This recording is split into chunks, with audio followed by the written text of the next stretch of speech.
ver a gente não, né? Não consigo ver vocês, mas o Lucas que tá aceitando. Tá bom, ótimo então. Então tá beleza então. Então, tá bom, então vai lá, boa sorte, sucesso. Estaremos aqui ao Bem, seu lado.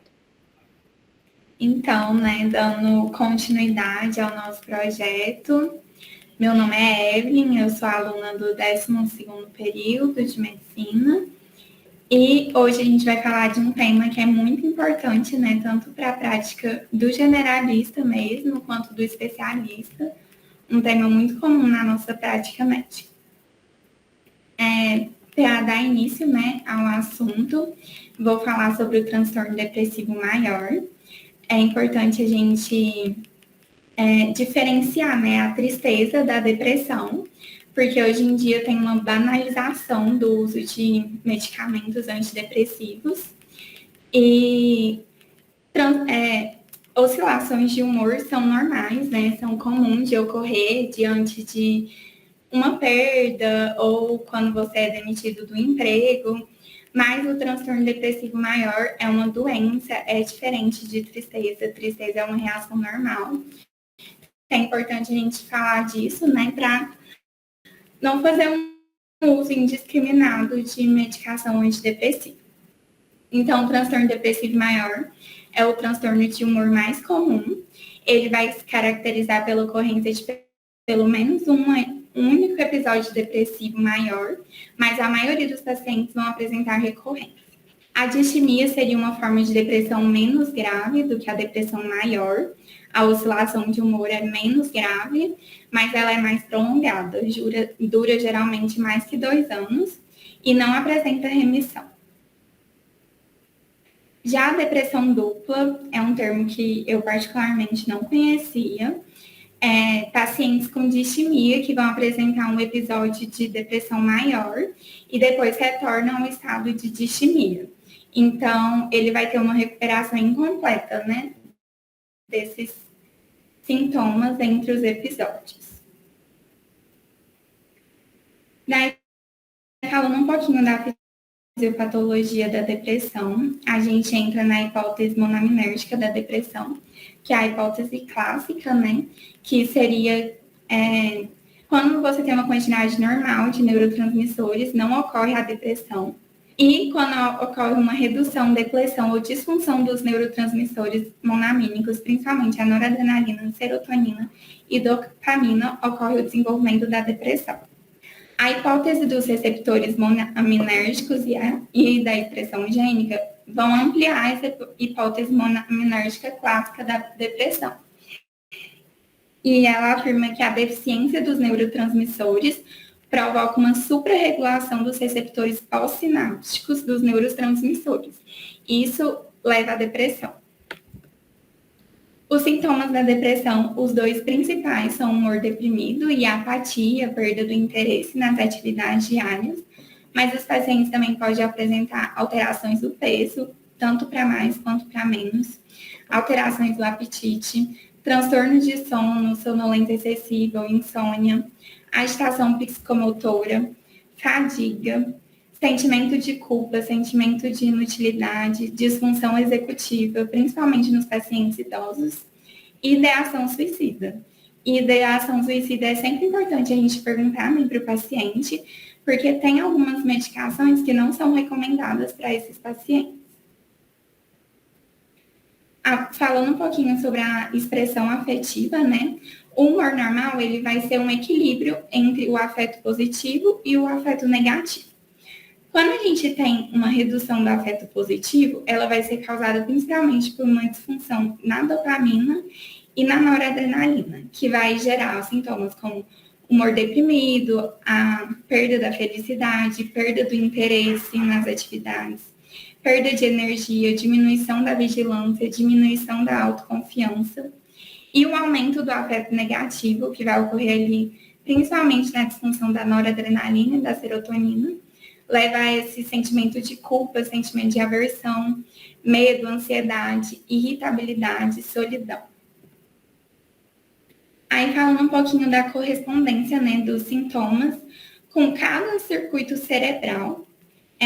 Então, Por exemplo, quando ocorre circuitos cerebrais disfuncionais no córtex pré-frontal, está mais relacionado a essas alterações de humor, sentimento de culpa, ideação suicida, inutilidade, fadiga psicomotora. Quando ocorre no córtex pré-frontal, vai ser principalmente uma fadiga mental, perda de concentração, perda de interesse e prazer nas atividades. Já quando ocorre aqui no núcleo accumbens, vai ter uma perda de prazer, perda de interesses, perda de energia. No estriado, vai ocorrer uma fadiga psicomotora predominantemente física, dentre outros. Daí, falando um pouquinho dos princípios gerais dos antidepressivos, né? O objetivo sempre vai ser a remissão completa dos sintomas, e não só a remissão, como a manutenção desse nível de melhora. Porque a remissão seria uma remoção de quase todos os sintomas, ainda ficam sintomas residuais ali nos primeiros meses de tratamento. Então, quando você institui um tratamento antidepressivo, 6 a 12 semanas ocorre a remissão dos sintomas, começa a ocorrer a remissão dos sintomas, que é a remoção de quase todos os sintomas, mantida por mais de 6 meses de tratamento. Então, a recidiva, ela ocorre quando a depressão retorna antes de ocorrer essa remissão completa dos sintomas. Já a recorrência é quando a depressão retorna após o paciente já ter se recuperado dos sintomas. E é importante salientar, né, que apenas 1/3 dos pacientes vai ter uma remissão no seu primeiro tratamento antidepressivo. E um estudo mostrou que até mesmo após 1 ano de tratamento, com uma sequência de 4 antidepressivos, cada um deles por 12 semanas, somente cerca de 2/3 apresentam remissão dos sintomas. Os sintomas residuais, né, que ficam os mais comuns, consistem em insônia, fadiga, queixas físicas de dor, problemas de concentração e falta de interesse. Então, por isso que é importante, né, a gente sempre orientar para o paciente que tem que fazer um tratamento acompanhado, tem que ter um acompanhamento médico, tem que ter progressão da dose, caso não esteja tendo melhora, né, dos sintomas. Porque muitas vezes os pacientes começam o tratamento, aí ali depois de 12 semanas, 2 semanas que começam a melhorar, daí eles vão e param de usar os medicamentos. E aí é por isso que ocorre essa remissão, ocorre a recidiva, e a recidiva vai ser bem menor, né, quando os pacientes alcançam a remissão. Por isso que é importante explicar para o paciente que o tratamento tem que ser mantido por mais tempo. Daí, falando um pouquinho do mecanismo de ação, né, dos antidepressivos, agora fica mais fácil de explicar, já que a gente falou da fisiopatologia da depressão. Os antidepressivos vão agir nas 2 hipóteses, né, da fisiopatologia da depressão. Vai agir na hipótese monoaminérgica, então o impulso elétrico vai chegar no neurônio pré-sináptico, vai liberar o neurotransmissor na fenda sináptica e, ao bloquear a bomba de recaptação, ocorre um aumento desses neurotransmissores na fenda sináptica, que ocorre aqui nessa primeira imagem. Aí também vai agir na hipótese dos receptores monoaminérgicos, que levando a uma infrarregulação dos receptores. Já que ocorreu uma suprarregulação, os antidepressivos também vão atuar causando essa infrarregulação. E por isso que eles vão ter esse efeito clínico mais tardio, que geralmente começa ali depois de 2 semanas, e o tempo necessário para o desenvolvimento de tolerância aos efeitos colaterais. Então, ali nas primeiras 2 semanas, os pacientes vão apresentar mais efeitos colaterais. E por isso, mais uma vez, é importante explicar que no início do tratamento pode ocorrer esses efeitos, falar quais são os efeitos mais comuns, e explicar que depois pode acontecer uma tolerância, eles podem se adaptar melhor à medicação, para eles simplesmente não pararem de usar por causa dos efeitos nas primeiras semanas. Entrando na primeira classe de antidepressivos, né, que a gente vai falar, que são os mais utilizados hoje em dia, são os inibidores seletivos da recaptação de serotonina, os ISRS. Ele vai atuar não só na depressão maior, no transtorno depressivo maior, mas também nos transtornos de ansiedade, transtorno disfórico pré-menstrual, transtornos alimentares, dentre outros. E o mecanismo de ação, eu falei primeiramente do mecanismo de ação geral, né, de todos os antidepressivos. Agora eu vou entrar especificamente no mecanismo de ação de cada classe e especificamente de cada fármaco de cada classe. Então, o mecanismo de ação dos ISRS vai ser uma inibição seletiva e potente da recaptação de serotonina por uma inibição no SERT, que é o seu transportador. Inicialmente ocorre nos dendritos e depois, posteriormente, ocorre nos axônios. E vai levar a essa infrarregulação dos receptores. Os efeitos colaterais gerais, né, dos ISRS são náusea, vômitos. A fluoxetina, ela até muitas vezes usada para perda de peso, porque os pacientes, como apresentam náusea, vômitos no início ali do tratamento, eles usam como esse efeito, né? Vão perder peso inicialmente. Mas também pode diminuir a libido, a potência sexual, pode causar inquietude e insônia. Por isso que a gente vai preferir usar sempre pela manhã os ISRS, com exceção de alguns, né, que eu vou citar posteriormente. Diferentemente dos tricíclicos, eles são seguros em overdoses, então eles podem ser usados em pacientes com ideação suicida. E também são seguros em pacientes com doenças cardiovasculares. Então, entrando na fluoxetina, ela é o primeiro ISRS lançado e, de particularidade, além de inibir, além de agir no SERT, também vai agir no NAT e no 5-HT2C. O bloqueio da ação da serotonina no 5-HT2C vai intensificar a liberação de noradrenalina e dopamina. Inibição, e ela também vai ter uma inibição da noradrenalina quando utilizada em altas doses. Ela vai ter um efeito energizante, né, de redução da fadiga, melhora na concentração e atenção. Efeito antibulimia em doses mais altas. Então, como ela tem essa inibição na recaptação de noradrenalina, ela tem um efeito benéfico quando utilizada em doses mais altas nas pacientes com bulimia. É o único ISRS aprovado para o tratamento desse transtorno. E é menos apropriado para os pacientes com agitação, insônia, ansiedade. Apresenta meia-vida longa, de 2 a 3 dias, e o seu metabólico ativo de 2 semanas. A variação típica da dosagem vai ser de 20 a 80 miligramas para depressão, e na bulimia a gente utiliza doses um pouco mais elevadas, de 60 a 80 miligramas. Uma vez ao dia, preferencialmente pela manhã. Justamente por ter esse efeito de energizante, né? Então, pode causar insônia se for utilizada à noite.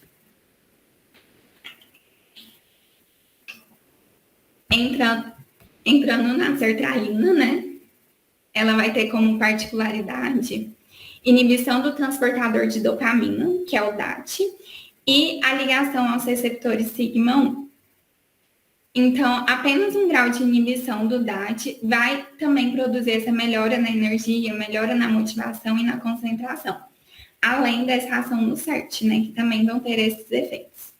Então, ela vai melhorar os sintomas de hipersonia, né, sonolência excessiva, baixa energia e reatividade do humor.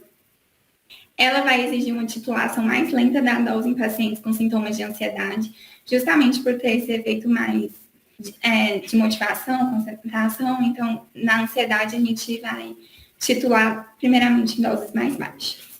E as ações sigma-1 vai ter efeitos vantajosos na depressão psicótica e delirante. A variação típica da dosagem é de 50 a 200 miligramas por dia. Na depressão e no toque vai ser 50 miligramas por dia, no transtorno disfórico pré-menstrual também. E no transtorno de estresse pós-traumático, de pânico e ansiedade social, começar com doses mais baixas, de 25 miligramas por dia. Uma vez ao dia, preferencialmente pela manhã, pelo mesmo motivo da fluoxetina. Agora, falando da paroxetina, ela vai ter um efeito mais diferente, né, em relação às outras duas, porque ela vai ser mais tranquilizante e sedativa no início do tratamento, porque ela vai ter efeitos anticolinérgicos, muscarínicos, leves, calmantes e até sedativos. Ela também vai inibir a recaptação de noradrenalina, mas é uma inibição mais fraca. pode contribuir para ações antidepressivas adicionais. Ela também inibe a enzima óxido nítrico sintetase. E é isso que vai causar o efeito colateral de disfunção sexual, que é uma grande queixa, né? É importante salientar também que quando retira abruptamente, tem uma interrupção súbita dessa medicação, causa o que a gente chama de síndrome de retirada. Pode acontecer com qualquer antidepressivo, mas nela a gente observa mais esse efeito, que vai ter sintomas como acatesia, inquietação, sintomas gastrointestinais e tontura. A variação da dosagem vai ser uma dose inicial de 20 mg na depressão, máxima de 80. Transtorno de pânico, iniciar com uma dose mais baixa, de 10 mg por dia. E tem outra formulação também, que vai ser 12,5 mg por dia. Transtorno de ansiedade social, uma dose inicial de 20 mg por dia. E ela, por ter esse efeito muscarínico, né, vai ser utilizada preferencialmente na hora de dormir. Agora, falando da fluvoxamina, ela vai ser a mais indicada no transtorno obsessivo compulsivo e da ansiedade. Ela se liga também com os receptores sigma-1, assim como a sertralina, mas ela tem uma ligação ainda mais forte, então ela vai ter uma propriedade ansiolítica mais forte quando relacionada a esses receptores. E tem o que chamamos de enigma sigma, né, que é um efeito ainda não muito bem elucidado, mas vai ter propriedades benéficas na depressão psicótica e na depressão delirante, mais observado com a fluvoxamina do que com a sertralina. A variação da dose varia de 100 a 300 para o TOC e para o transtorno de ansiedade, de 100 a 200 para a depressão. A dosagem pode ser dada uma vez ao dia, em geral à noite. Então, agora falando do citalopram, que é outro ISRS, ele vai ter dois enantiômeros, um R aqui e um S. Um vai ser a imagem especular do outro. O enantiômero R é o enantiômero do mal, ele vai interferir na capacidade do enantiômero S, vai inibir o CERT, causa uma redução na inibição do CERT, da 5-HT e das ações terapêuticas finais em doses baixas. Então, por isso que o citalopram, a gente usa doses mais elevadas do que o escitalopram, e ainda assim ele vai causar mais efeitos colaterais. Ele vai ter propriedades antihistamínicas, que vão residir principalmente no enantiômero R, e o aumento da dose é limitado, porque ocorre um prolongamento do intervalo QT. A variação da dose vai ser de 20 a 40 mg por dia, uma vez ao dia, ou qualquer hora do dia que for mais bem tolerado. Mas como tem esse efeito antistamínico, pode causar sono. Já o escitalopram seria um citalopram melhorado, né? Porque ele vai remover esse enantiômero R. Então, ele vai ser constituído apenas do enantiômero S ativo puro. Então, uma menor dose do escitalopram tem uma eficácia mais previsível, não vai apresentar as propriedades antihistamínicas e prolongamento do QT que estavam relacionados ao enantiômero R. E é considerado o SRS mais bem tolerado, que causa menos efeitos colaterais, com as menores taxas de interações medicamentosas. A variação típica da dose vai ser metade do citalopram, né, de 10 a 20 mg por dia, uma vez ao dia, a qualquer hora do dia, que for mais bem tolerado. 10 mg de escitalopram podem ser comparáveis a 40 mg de citalopram com menos efeitos colaterais. A gente sempre vai preferir o escitalopram, mas ele também tem um custo mais alto, né? Falando agora de outra classe, entrando nos duais, né, os inibidores da recaptação de serotonina e noradrenalina. Ela vai combinar a inibição do CERT, produzida pelos ISRS, com inibição também do NAT, do transportador de noradrenalina. Essa inibição do NAT também vai aumentar a dopamina no córtex pré-frontal, que seria uma terceira ação, mas eles não são considerados fármacos de ação tríplice, porque eles não vão inibir o DAT. O efeito deles de aumentar a dopamina não é por inibição no DAT, como a gente vai ver em outros antidepressivos. Ele tem controvérsia sobre sobre o fato dos duais terem maior eficácia do que os de SRS. Não é porque eles vão agir em 2 neurotransmissores que eles mostraram ter mais eficácia. Ainda estão tendo estudos sobre isso. E as indicações clínicas, eles estão muito bem indicados nas síndromes dolorosas, como fibromialgia, enxaqueca, tratamento dos sintomas vasomotores também associados à perimenopausa. Os pacientes ali que estão iniciando, né, a menopausa, que tem sintomas de fogacho, atrofia genital, eles podem ser benéficos.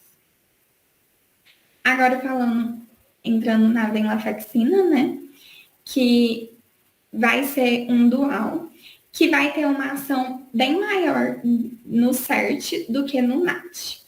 Então, a inibição da recaptação de 5-HT também mais potente em doses baixas, em comparação com a recaptação de noradrenalina, que vai ter, em doses mais altas, vai ser potente. Ela vai ser usada em transtorno de ansiedade e pode causar 2 efeitos colaterais por conta da inibição do NAT, que seria sudorese e elevação da pressão arterial. A formulação de liberação prolongada, venlafaxina XR, vai ser administrada uma vez ao dia e está relacionada a menos efeitos colaterais, como náuseas, e vai ter uma maior tolerância. Também, assim como a paroxetina, vai ter umas reações de abstinência importantes. Na depressão, ela é usada de 75 a 225 miligramas por dia, uma vez ao dia, no de liberação prolongada, ou divididos em 2 a 3 doses de liberação imediata.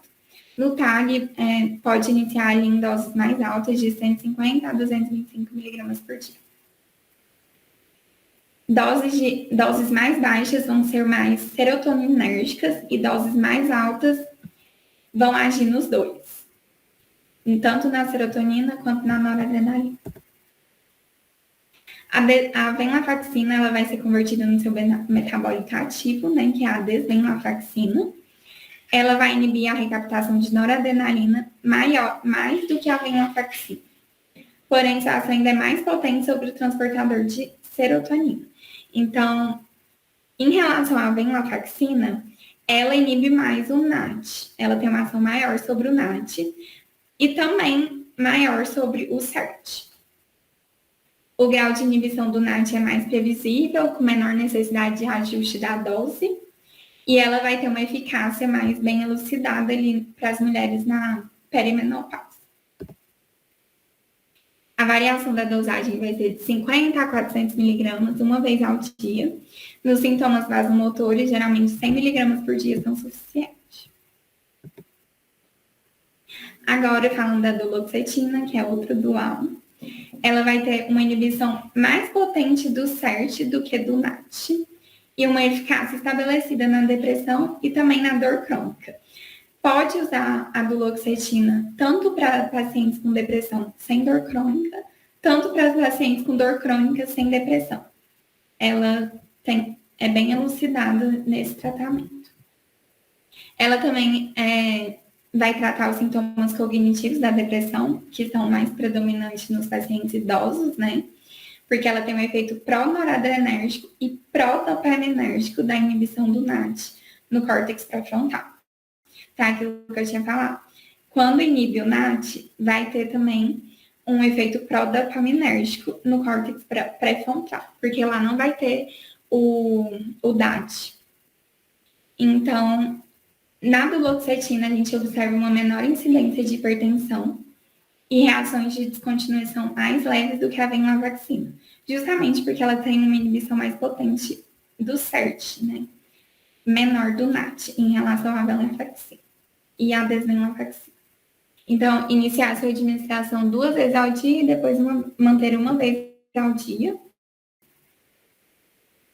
de 40 a 60 miligramas por dia em 1 a 2 doses para depressão, 60 miligramas uma vez ao dia para dor neuropática periférica diabética e fibromialgia, e 60 miligramas uma vez ao dia para ataque. Agora, entrando em outra classe, que são os inibidores da reunificação de noradrenalina e dopamina. O protótipo é a bupropiona, é mais usada para o tratamento, para a cessação do tabagismo, pode ser usada também no TDAH. Ela vai inibir a recaptação tanto da dopamina quanto da noradrenalina. E aqui explica melhor essa ação no córtex pré-frontal e no estriado. Então, no córtex pré-frontal, o bloqueio do NAT vai aumentar a noradrenalina. Aqui na segunda imagem, mostra que o bloqueio do NAT também vai aumentar a difusão da dopamina no córtex pré-frontal. E a inibição do DAT no estriado vai aumentar também a difusão de dopamina. Então, ela tem 3 efeitos que justificam o aumento da dopamina e da noradrenalina. Ela vai ter uma melhora dos sintomas depressivos, né, como perda de alegria, felicidade, interesse, prazer. Quando 50% ou mais dos DATs são ocupados naquelas formulações de liberação prolongada, ela vai ser efetiva no tratamento do TDAH. E a ocupação dos DATs no estriado e no núcleo accumbens vai estar relacionada ao tratamento da dependência de nicotina, para a cessação do tabagismo, que ela também é muito utilizada. Diferentemente dos ISRS, ela não vai causar disfunção sexual, como ocorre com os antidepressivos que atuam por meio de inibição do CERT. Como os duais também causam essa disfunção. Como efeitos colaterais, ela diminui o limiar convulsivo, então em pacientes que têm histórico de convulsões, pacientes em abstinência de álcool, que já tiveram convulsão febril, evitar usar. Ela também está relacionada à insônia e agitação. A variação da dose ela vai ter em 3 formulações diferentes, tem a de liberação rápida, intermediária e lenta.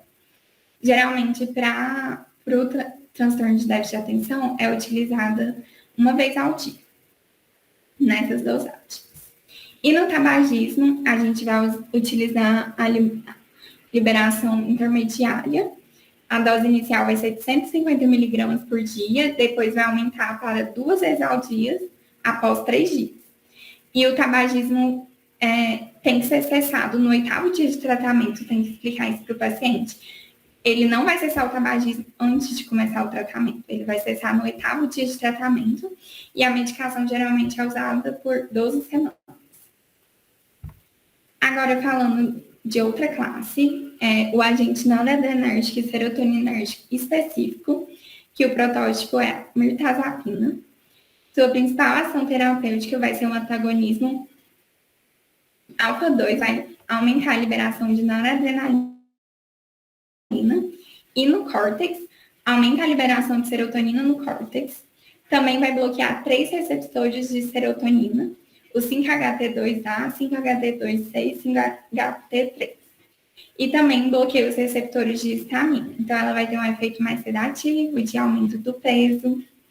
E o antagonismo do receptor de histamina, mais o antagonismo de 5-HT2C, que está mais relacionado a esse ganho de peso.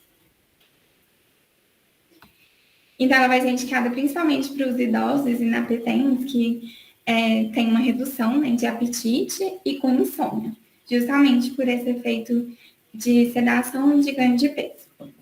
Importante, né, a gente falar que os antidepressivos, todos vão ter efeitos colaterais, mas a gente precisa utilizar os efeitos colaterais ao favor do nosso paciente, né?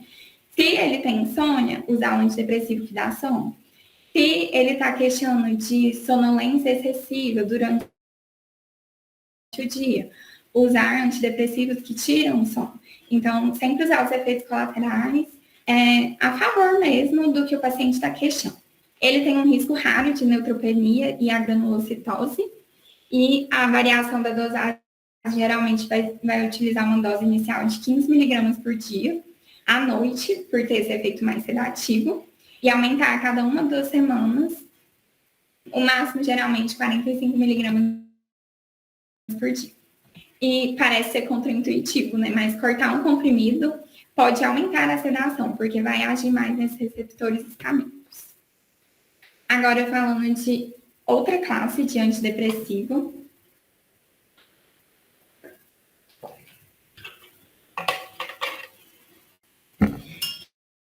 que são os antagonistas inibidores da recaptação de serotonina, a trazodona. Ela vai bloquear os receptores serotoninérgicos 2A e 2C, 5-HT2A e 5-HT2C, e a recaptação de serotonina. E ela vai ser utilizada principalmente no tratamento da depressão, quando utilizada em dose mais alta, receptores 5-HT2A e 5-HT2C. No tratamento da insônia, a dose mais baixa não vai saturar o CERT. Então, ela vai ter ações antagonistas nos receptores 5-HT2A, alfa-1 e H1. Então, vai ter uma eficácia hipnótica. Então, no tratamento da insônia, quando você usa doses mais baixas, ela não vai ter um efeito antidepressivo. O efeito antidepressivo dela só ocorre em doses mais altas, como mostra aqui no gráfico. Dependendo da dose que você utiliza, vai saturar diferentes receptores. O efeito dela é muito semelhante com a quetiapina, né, que o Lucas tinha explicado na aula de antipsicóticos. Então, um pouquinho da diferença, né, entre os ISRS e os AIRS, que são os antagonistas inibidores da recaptação de serotonina. Parecem ser iguais, mas não são. Inclusive, tem efeitos opostos, né, por receptores. Então, aqui nessa primeira imagem, efeito antidepressivo, quando age ali no 5-HT1A, mas vai ter efeitos colaterais também causados por 5-HT2A e 5-HT2C, como disfunção sexual, insônia e ansiedade. A trazodona vai ter esse efeito antidepressivo, porque ela vai agir no 5-HT1A, aqui na segunda imagem, como vocês podem ver. Mas ela vai antagonizar esses receptores. Então, ela não vai causar disfunção sexual, não vai causar insônia, não vai causar ansiedade, diferentemente dos ISRS. Inclusive, elas são utilizadas no tratamento da insônia, né? Porque elas têm esses efeitos anti-histamínicos. Então, na depressão, utiliza uma dose de 150 a 600 miligramas por dia, pode dividir em 2 doses diárias. De liberação prolongada, uma dose inicial de 150 pode ser aumentada em 75 miligramas a cada 3 dias. E na insônia, doses mais baixas, né? De 25 a 50 miligramas, pode utilizar até 100 miligramas no tratamento da insônia. Então, só a partir de 150 miligramas que vai ter efeito antidepressivo, porque vai saturar o CERT. Aqui não vai saturar o CERT, então vai ter só efeitos na insônia mesmo. Os tricíclicos são os primeiros antidepressivos, né, que surgiram no mercado no final da década de 1950. Ainda são utilizados hoje em dia. Os pacientes do SUS muitas vezes só têm acesso aos tricíclicos ou a fluoxetina, são os que mais tem no SUS. Mas eles têm muitos efeitos colaterais, então tem que ficar atento com o uso dos tricíclicos. Vão ser efetivos também em casos mais graves, depressão refratária, eles podem ser utilizados. Interessante que os antidepressivos tricíclicos, quando eles foram descobertos, o intuito não era tratar a depressão, era tratar a esquizofrenia, mas falhou nos testes de esquizofrenia e descobriu que atuavam como antidepressivos. A estrutura química dele contém 3 anéis, por isso que eles são chamados tricíclicos, e todos vão bloquear a recaptação de noradrenalina e são antagonistas dos receptores H1, alfa-1-adrenérgicos e colinérgicos muscarínicos, que vai ser responsável pelos efeitos colaterais, que eu vou falar no próximo slide. Alguns também vão bloquear os canais sódio sensíveis à voltagem e alguns também vão ser potentes inibidores da bomba de recaptação de serotonina. E podem ser antagonistas dos receptores de serotonina 2A e 2C. O C aqui, né?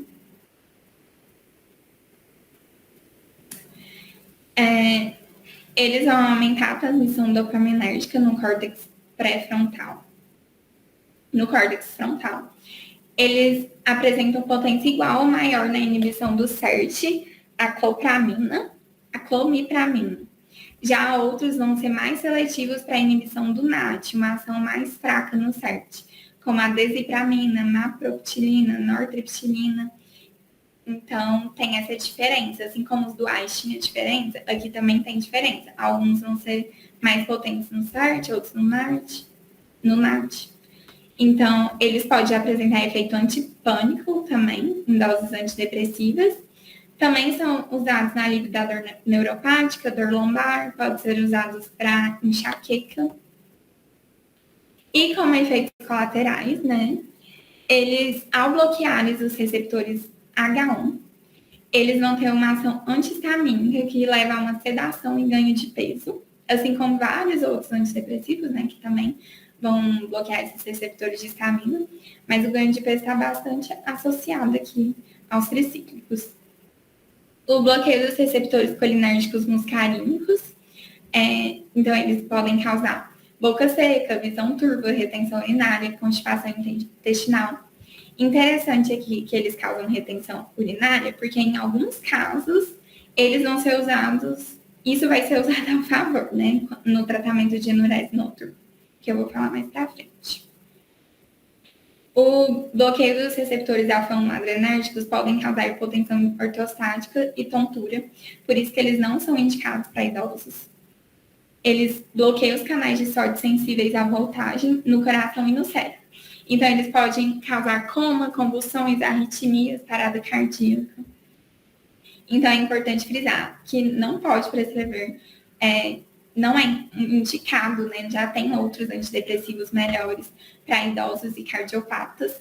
E também ele está em pacientes com ideação suicida, porque em altas doses ele pode ser tóxico. Então, como vantagem, ele vai ter vantagem na insônia, mas já tem os antidepressivos mais novos, que também vão ter uma vantagem na insônia, que devem ser priorizados, né, se o paciente tiver condições de comprar. São usados também na depressão grave ou resistente ao tratamento, no tratamento da dor crônica, como enxaqueca. A variação da dose vai ser uma dose inicial de 25 miligramas na hora de dormir, por ter esse efeito sedativo, né? E a dose máxima é de 300 miligramas por dia. Então, é muito difícil de fazer uma titulação com os tricíclicos, porque a diferença entre a dose mínima e a dose alta é muito grande. Muitas vezes, os pacientes com 25 miligramas vão apresentar muitos efeitos colaterais e não vai ter o efeito clínico antidepressivo esperado. Então, não vai ter como progredir a dose se o paciente está apresentando efeitos colaterais. Então, é uma medicação de mais difícil manejo, né? Deve ser administrada na hora de dormir, quando em dose única, e também tem a opção de dividir as doses, mas a maior dosagem vai ter que ser na hora de dormir. A nortriptilina também vai ter vantagem na insônia, na depressão grave resistente ao tratamento. Uma particularidade em relação à amitriptilina é que ela pode ser feito um monitoramento terapêutico, mas não é muito realizado, assim, no nosso meio, na nossa prática. A variação típica da dose vai ser de 25 a 150 miligramas por dia. Também tem uma diferença bem grande, né, entre a dose mínima e a dose alta. A clomipramina, ela vai ter efeitos também no toque e na catalepsia. É o único antidepressivo tricíclico com uma eficácia comprovada para o toque, que é o transtorno obsessivo compulsivo. Então, a variação típica da dose vai ser a dose inicial de 25 miligramas, dose máxima 250 miligramas dia. E os pacientes tratados para toque geralmente requerem doses maiores, de 200 a 250 miligramas por dia. A nipramina vai ser o triciclo como particularidade, né? É muito utilizada para enurese noturna em crianças, porque como tem aquele efeito anticolinérgico, né, de causar retenção urinária, por isso ela é usada para tratar enurese noturna em crianças. E a variação típica da dose vai ser de 50 a 300 miligramas por dia, e na enurese vai ser de 50 miligramas por dia para crianças de 6 a 12 anos, ou 75 miligramas por dia acima dos 12 anos. Entrando, então, na última classe de antidepressivo, é o antidepressivo mais moderno, chegou no Brasil em 2016. Ele vai ser agonista e antagonista de diferentes receptores, e isso é interessante porque quando você quer um efeito benéfico e quando você quer excluir um efeito colateral. Então, eles vão bloquear o CERT, eles vão ter ação agonista nos receptores pré-sinápticos de serotonina 1A. Isso causa a ação antidepressiva. Vai ter uma ação agonista nos receptores pós-sinápticos. Isso vai diminuir a disfunção sexual, que é causada pelos ISRS. Vai ter ação antagonista nos receptores serotonina 3. Então, por isso, ele vai aumentar a atividade noradrenérgica, acetilcolinérgica e glutamatérgica. Então, ele vai ter uma ação antidepressiva e pró-cognitiva, sendo muito usado em pacientes idosos.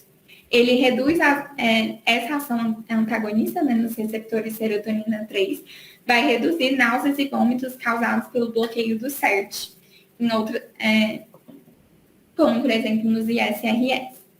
E também ele tem ação antagonista nos receptores serotonina 7. Então, isso vai potencializar a ação antidepressiva causada pela ação agonista de serotonina 1A. E também uma ação pró-cognitiva. E vai reduzir a insônia causada pelo bloqueio do CERT. Ele vai ter também uma ação agonista parcial nos receptores serotonina 1B. Isso vai aumentar a liberação de sertralina, acetilcolina e histamina. Então, como vantagens, ele tem as principais vantagens são na depressão, nos sintomas cognitivos da depressão, né?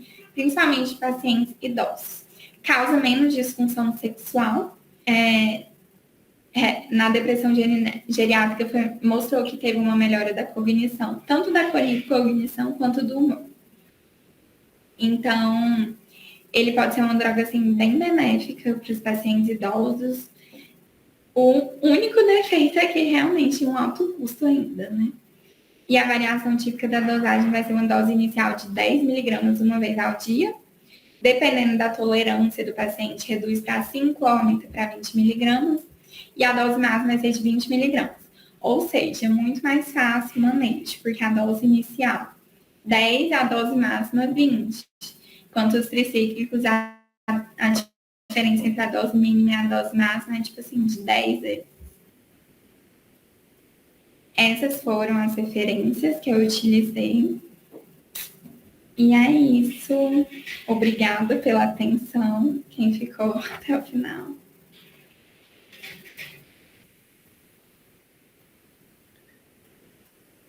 Olha, Evelyn, excelente, viu?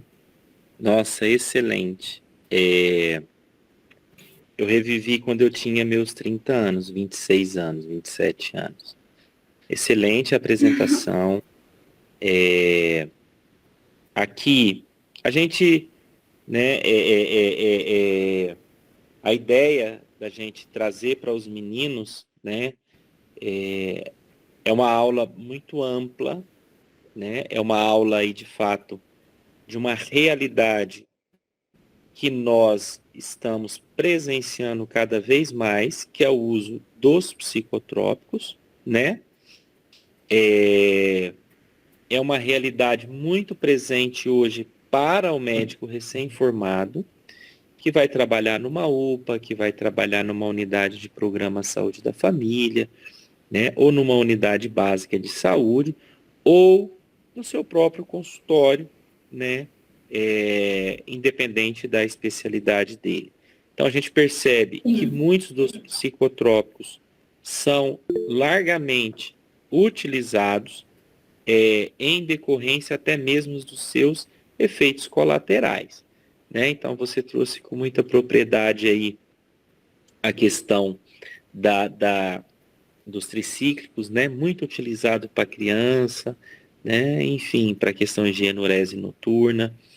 E várias outras propriedades, né? A paroxetina, muito usada dentro da urologia, né? Para fazer retardo ejaculatório.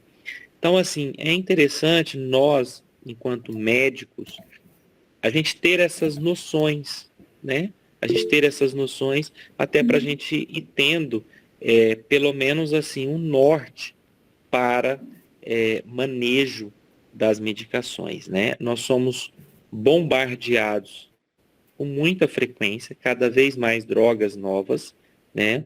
Que está chegando no mercado.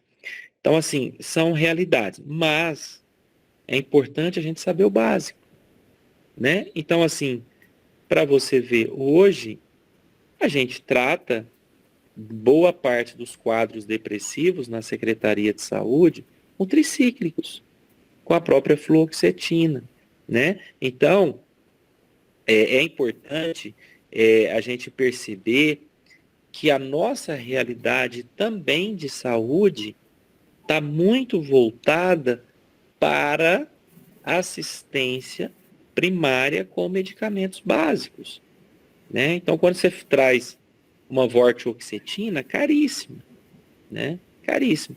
Então, assim, saber o manejo de um tricíclico, saber manejo de um inibidor seletivo, né? Às vezes um dual ali, são medicações do dia a dia, né? Então, assim, parabéns.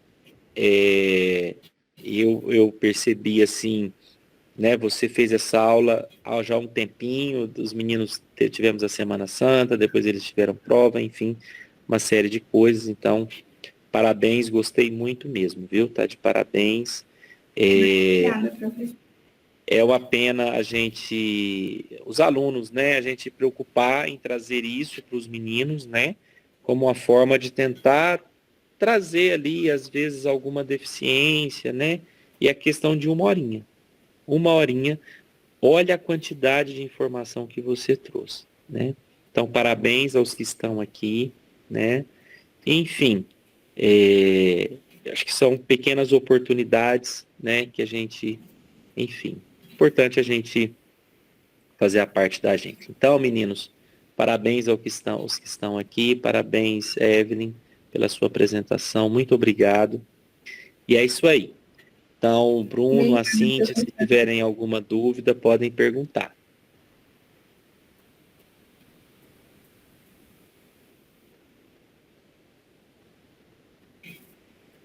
Eu também gostei muito. Obrigada, viu, Evelyn? Foi muito boa. Obrigada a vocês por ficarem até o final. Então tá, gente. Então, um bom final de semana. Evelyn, obrigado mais uma vez. O Lucas, obrigado a todos.